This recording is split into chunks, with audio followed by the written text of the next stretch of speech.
Hey everyone, so I saw The Incredibles 2 for the first time 2 days ago, and I was looking forward to this film. I heard really good things about the film and enjoyed the original, but was not as excited for the second installment as a lot of people probably were, and that's because I did not watch the original Incredibles when it was out in theaters for theatrical run. I saw it many years later, so therefore I didn't have that big nostalgic connection to it. So, nevertheless though, I was excited to see The Incredibles 2, so let's talk about it. You know it's crazy, right? To help my family, I gotta leave it. To fix the law, I gotta break it. You've got to, so our kids can have that choice. Thank you, young man.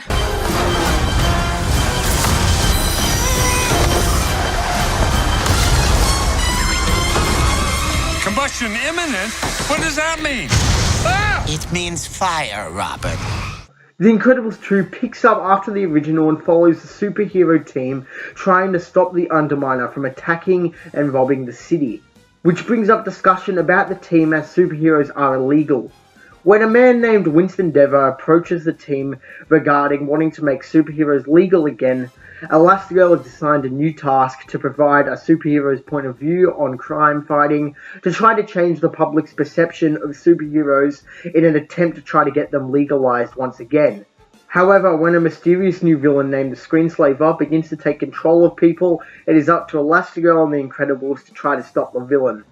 Now, there will be very minor spoilers in the review, but nothing I think will wreck the movie for you by any means. So, just, if you really want to stay clear, the film's been out for over 2 weeks now. Don't watch the review, but even so, these spoilers are extremely minor in this review. Now, the good news is there's a whole lot to like about The Incredibles 2. From the very beginning, audiences are drawn in with an awesome Disney castle change in colour to match The Incredibles' colours, which was combined beautifully with the amazing theme to deliver an extravagant introduction to the film. The beginning scene establishes the film beautifully as an action-adventure epic, and it's great how it jumps straight into the action, showcasing the team at work. I liked the theory behind Winston Dever wanting to make superheroes legal once again, as the public has a misconception about superheroes as they only see what the media presents and the destruction that takes place as a result of the villain. So Elastigirl's job of giving a view from a superhero's perspective could change that. The action sequences in the film are choreographed fantastically. For example, the fighting sequences, they're really well done. The film is beautifully lit. The use of lighting in the film with those dark colours when Elastigirl goes out on a mission were terrific in drawing suspense and excitement. There's a scene where Elastigirl is trying to find the Screenslaver's lair at night, and that sequence is one of the best sequences in the entire film, in my opinion, for sure.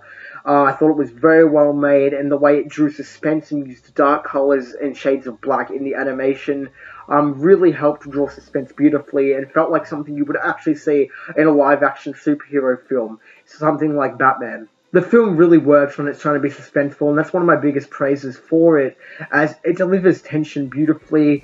For example, when the Elastigirl enters the Screenslaver's lair, it's very suspenseful and the scare works, and the reveal of the person after that sequence just builds the suspense even more going into the story. I thought the mind control idea behind the villain was quite good, and I enjoyed how the plot evolved around that.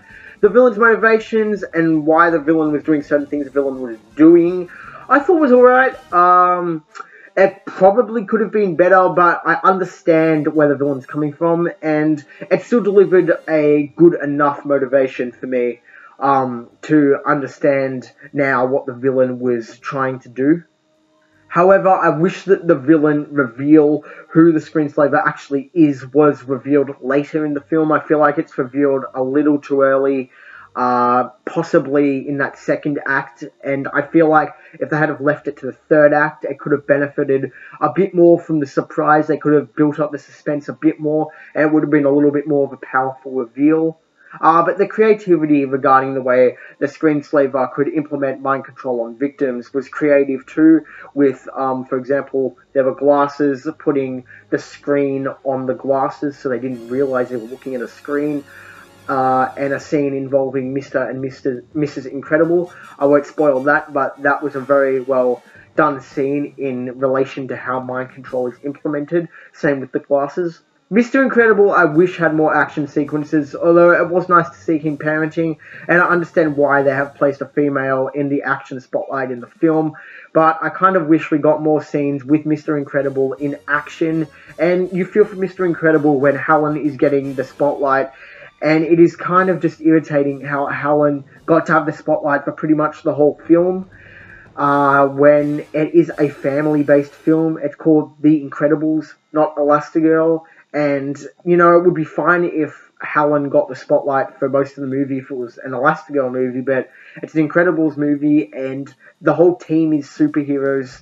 So as much as you can say that they were in the film equally because Bob and the family were doing things at home, they're all superheroes, and they didn't really get to show off their superhero glory as a team for very long in the film. So I wish Mr. Incredible was given a fair go to at the action. The cuts between plot lines could have been better, and this stood out to me in the cinema where, for example, there's a scene regarding Elastigirl and the Screenslaver and their storyline. It would cut to Bob's parenting, and it detracted my care, I feel like, a little bit from Bob's parenting and those scenes with the family, not including Elastigirl, because I kept wanting to cut back to the Elastigirl and Screenslaver storyline that was at play. So I feel like they should have finished the sequence with Elastigirl and the Screenslaver and then cut to the second plot with parenting once the Elastigirl sequence had finished, instead of cutting between them mid-sequence. I just feel like that would have engaged my attention a lot more in the scenes with Bob parenting and the family scenes at home, because I would have been satisfied with the end of the sequence with Elastigirl and the Screenslaver. The film is very funny, and this is another big praise I've got for it. There's a lot of funny scenes in the movie. There's a hilarious plotline with Violet regarding a boy who she likes, which was a ton of fun to watch.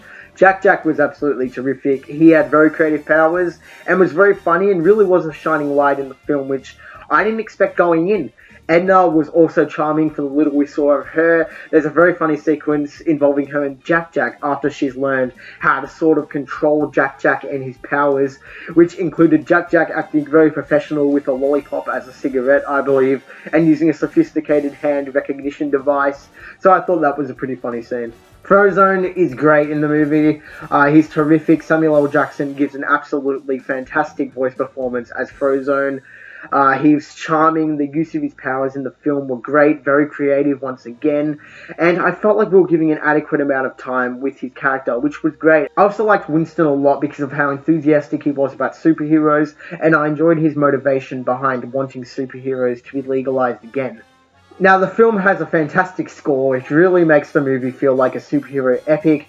The animation by Pixar, once again, is extraordinary, and the voice cast in this film across the board is really, really great. And can I just mention that I kept hearing Carrie Fisher in Holly Hunter's portrayal of Elastigirl. I don't know why, but I just kept hearing Carrie Fisher in that. Look, this really feels like a superhero film. It's very different from the other Pixar films in the sense that I feel like the others are fairly kid-orientated, whereas this, I can see it being geared towards teens and young adults and adults.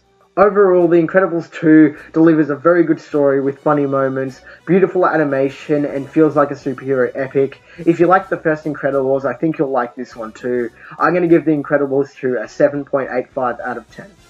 Thank you guys so much for watching. You can click down below to subscribe. Be sure to like the video if you enjoyed the review, and comment below what you thought of The Incredibles 2. I'm excited for Ant-Man and the Wasp. I plan to have my end credit scene reaction and review up very shortly. Guys, stay positive, have a great day, and I'll see you guys next time.